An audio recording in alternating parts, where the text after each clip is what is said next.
चलिए फ्रेंड्स, सुनते हैं आज का अपना वीडियो। आज के इस वीडियो में आपको बताऊंगा यूपी बोर्ड एग्जामिनेशन 2021 और 22 का जो कि आपका एग्जाम क्वेश्चन पेपर बनने वाला है भौतिक शास्त्र का। उसी का मैं आपको रियल क्वेश्चन पेपर बताने वाला हूं, क्योंकि कुछ जगह पर आपका अर्धवार्षिक परीक्षा हो चुका है और कुछ जगह होने वाला है। इसलिए अगर आपका नहीं हुआ है तो एक बार इस वीडियो को जरूर देख के जाना, ताकि आप अपना अच्छा स्कोर कर पाओ। मैं आपको यहाँ पर बता चलूँ, यह मैं आपका यूपी बोर्ड का बता रहा हूँ। फिर उसके बाद मैं आपको एमपी बोर्ड का भी बहुत जल्द डिस्कस करने वाला हूँ। फिलहाल की मैं आपको यहाँ पर बता रहा हूँ अर्धवार्षिक परीक्षा 2021 के लिए, यानी कि 21 और 22 का जो कि आपका एग्जाम कुछ जगह पर हो चुका है और कुछ जगह पर होने वाला है। भौतिक शास्त्र का होगा, यानी कि विज्ञान का होगा। फुल्ली सॉल्यूशन बताने वाला हूँ क्लास 11 के लिए। और मैं आपको यहाँ पर बता चलूँ, यह आपका 11th का यानी कि सेट बा बताने वाला हूँ। पूर्णांक यानी कि 70 मार्क्स का होता है। आप सभी जानते होंगे कि 70 नंबर का आपका क्वेश्चन पेपर होता है यूपी बोर्ड के लिए। और समय आपको 3 घंटे 15 मिनट का दिया जाता है क्वेश्चन पेपर को सॉल्यूशन करने के लिए। अगर आप एमपी बोर्ड के छात्र हो, यानी कि अगर आप एमपी से हो, तो आप इस वीडियो को एक बार जरूर देख के जाना, ताकि आपका भी अच्छा स्कोर हो पाए। तो आपके सामने निर्देश भी दिया रहे हैं, निर्देश भी आपको पढ़ना जरूरी होता है, तो आप निर्देश पढ़ सकते हैं। सभी प्रश्न अनिवार्य हैं, यानी कि ऑल क्वेश्चन आर कंपलसरी। प्रश्नों के अंक उनके सामने दिए गए हैं, यानी क्वेश्चन कितने अंक का होगा आपके सामने यहाँ पर इस प्रकार से यहाँ पर लिख दिया जाएगा।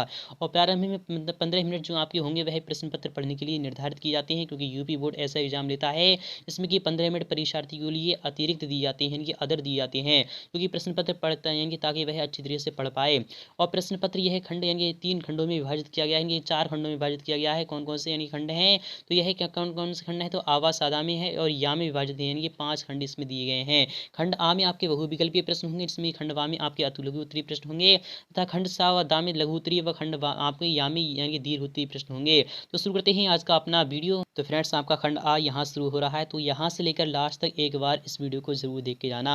तो पहला क्वेश्चन आ चुका है यहाँ पर, क्या है क्वेश्चन 1 का वाला क्वेश्चन है, प्रकाश वर्ष किस भौतिक राशि का मात्रक होता है। तो प्रकाश वर्ष जो होता है वह भौतिक राशि यानी कि दूरी का मात्रक होता है, जिसे हम लाइट ईयर क्या कहते हैं, लाइट ईयर कहते हैं, यानी कि LY से दर्शाते हैं। अर्थात ऑप्शन नंबर आपका पहला वाला यहाँ पर राइट हो जाएगा। नेक्स्ट ईयर बात करें, यहाँ पर कह रहा है न्यूटन प्रति किलोग्राम किसका मात्रक होता है। तो न्यूटन प्रति किलोग्राम किसका होता है, हम जानते हैं न्यूटन प्रति किलोग्राम किसका होता है, किलोग्राम किसका होता है, तो त्वरण का होता है। किसका होता है, त्वरण का होता है, यानी कि ऑप्शन नंबर आपका यहाँ पर सेकंड वाला सही हो जाएगा। यहाँ पर बात करें कि वेग का क्या मात्रक होता है, तो वेग का क्या होता है, मीटर प्रति सेकंड इसका, यानी कि मीटर प्रति सेकंड होता है। आप इसे ध्यान में रखिएगा। बल का मात्रक न्यूटन होता है, आप इसे भी ध्यान में रखिएगा। और गुरुत्वीय विभव क्या होता है, आपको वो भी ध्यान में रखना है। नेक्स्ट की बात करें, यहाँ पर क्वेश्चन नंबर क्या कह रहा है, यदि ए यानी कि आपका क्या कह रहा है, वेक्टर ए यानी कि dot vector B equal to आपका ए डॉट बी है, तथा यानी कि आपका क्या कह रहा है, इनके वेक्टर ए तथा वेक्टर बी के बीच बना कोण कितना होता है, तो हम जानते हैं 90 डिग्री होता है। कॉस 90 डिग्री की वैल्यू 1 होती है, इसलिए आपका विकल्प क्या आ जाएगा, π/2, यानी कि ऑप्शन नंबर आपका थर्ड वाला यहाँ पर राइट हो जाएगा। नेक्स्ट की बात नहीं, यहाँ पर कह रहा है क्वेश्चन नंबर घ भी आपका इंपोर्टेंट है, ये भी आप एग्जाम में फंस सकता है। यहाँ पर कह रहा है यम द्रव्यमान का एक पिंड जो है वह आर त्रिज्या के वृत्त पर एक समान चाल v से घूम रहा है, तो पिंड पर अभिकेंद्र बल क्या होता है, इनके सेंट्रीपिटल फोर्स क्या होता है, तो mv² होता है।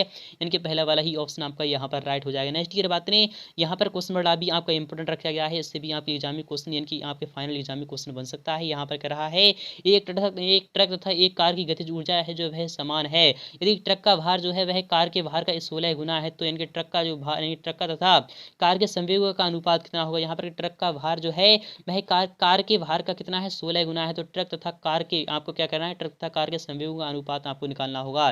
तो 16:2 यानी कि 16:1, यानी कि ऑप्शन नंबर आपका यहाँ पर सेकंड वाला सही हो जाएगा। आई होप ये भी आपके समझ में आ चुका होगा। नेक्स्ट ही चैलेंज ले चल रहा हूँ आपको।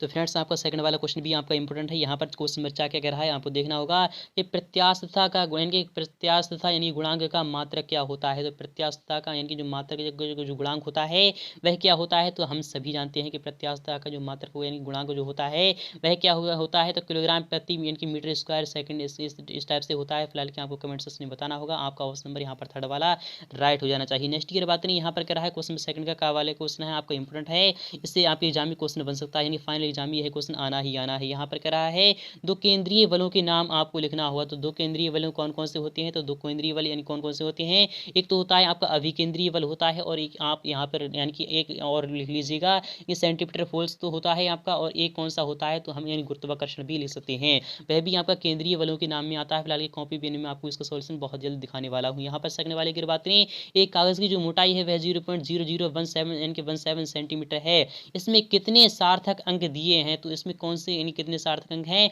तो हम जानते हैं डेसिमल से हम इनके राइट लेफ्ट हैंड साइड का हम नहीं गिनते हैं। तो यहाँ पर कितने हैं, कितने आपके यहाँ पर कितने हैं, इसमें कितने सार्थक अंक हैं, तो यहाँ पर 2 ही इसके सार्थक अंक आएंगे, यानी कि आपका यहाँ पर आंसर 2 आ जाना चाहिए। नेक्स्ट की बात करें, यहाँ पर कह रहा है आपको यहाँ पर देखना होगा कि वेग परिवर्तन की दर को क्या कहते हैं, तो वेग परिवर्तन की दर को हम क्या कहते हैं, त्वरण कहते हैं। क्या कहते हैं, त्वरण कहते हैं। इसे हम एक्सेलरेशन यानी कि ए से दर्शाते हैं। नेक्स्ट की बात करें, यहाँ पर कह रहा है यदि ए इनके vector A dot vector V का जो इनकी स्क्वायर है equal to A square V square है, तो वेक्टर ए तथा वेक्टर बी के बीच का कोण क्या होगा, आपको लिखना होगा। तो बी के बीच का जो कोण होगा वह मैं आपको यहाँ पर बता चलूँ, मैंने अभी भी आपको बताया है, तो वह कितना आ रहा था, वह π/2 यानी कि 90 डिग्री आ रहा है, यानी कि ऑप्शन नंबर आपका क्या आ जाना चाहिए, आपको 90 डिग्री लिख देना है यहाँ पर। नेक्स्ट की बात करें, यहाँ पर क्या है स्थैतिक घर्षण गुणांक तथा इनकी घर्षण गुणांक के बीच का क्या संबंध है, तो आपको बताना है। तो हम जानते हैं स्थैतिक घर्षण गुणांक क्या होता है, उसे हम क्या कहते हैं, म्यू एस से दर्शाते हैं। म्यू एस से दर्शाते हैं इक्वल टू में आपका क्या होता है, यानी घर्षण गुणांक, यानी आपका क्या है घर्षण गुणांक था घर्षण कोण क्या होता है, घर्षण कोण हम जानते हैं क्या होता है, तो इनके क्या होता है, अल्फा होता है। यह दोनों क्या होते हैं, इनके इक्वल होते हैं। इस टाइप से आप यहाँ पर लीजिए, इनकी यही इसमें संबंध होता है। फिलहाल कि आप यहाँ पर थ्योरी भी ले सकते हैं, थोड़ी बहुत आपको मैंने डायरेक्टली बता दिया है। नेक्स्ट ईयर बात करें, उसमें चाबी आपका इंपॉर्टेंट है कि संरक्षित तथा असंरक्षित बलों में आपको मुख्य अंतर बताना होगा। इन संरक्षित बल क्या होते हैं, असंरक्षित बल क्या होते हैं, आपको मुख्य अंतर बताना होगा। तो ऐसा बल जो कि संरक्षित हो, यानी कि जिसका इनके क्या क्या कार्य संभव हो, उसे हम संरक्षित बल कहते हैं। असंरक्षित बल क्या होता है, इसका अपोजिट होता है। आप यहाँ पर लिख सकते हैं, अच्छी तरह से लिख सकते हैं। आपको एक ही अंक मिलने वाला है, तो आप यहाँ पर अच्छी तरह से समझ सकते हैं कि आपको कितने वर्ड में आंसर देना है।